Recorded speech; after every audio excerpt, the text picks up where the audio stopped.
বিক্রি করছো? কিনছিলাম তো 30,000 টাকা দিয়া, আর বেশি 1500 টাকা। 1470 টাকা দিছে, আর 30 টাকা কইছে দিবে পরে। এত করে না করলাম যে রিক্সাটা কিনো না, কিনছে এখন খাইছে ধরা।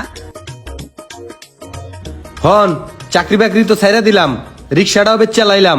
এখন আমি আর একটা ডিসিশন নিছি, বুঝছস? ইউটিউবে দেখছি মুড়ি ভাজা মেশিন 1 লাখ টাকা দিয়ে কিনলে মাসে 2 লাখ টাকা ইনকাম করা যায়। এখন আমি সিদ্ধান্ত নিছি একটা মুড়ি ভাজা মেশিন কিনগা আমি মুড়ি ভাজমু। তোরা কি কস? এটা কোনো কথা? এখন আবার হ্যাঁ মুড়ি বাজার মেশিন কিনবো?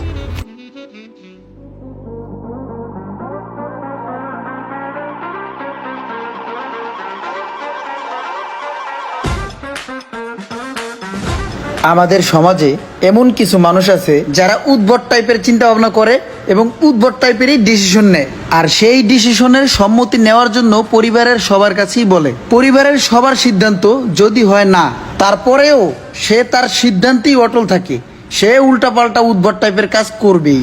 ভিডিওটি ভালো লাগলে একটা শেয়ার করে দিবেন প্লিজ।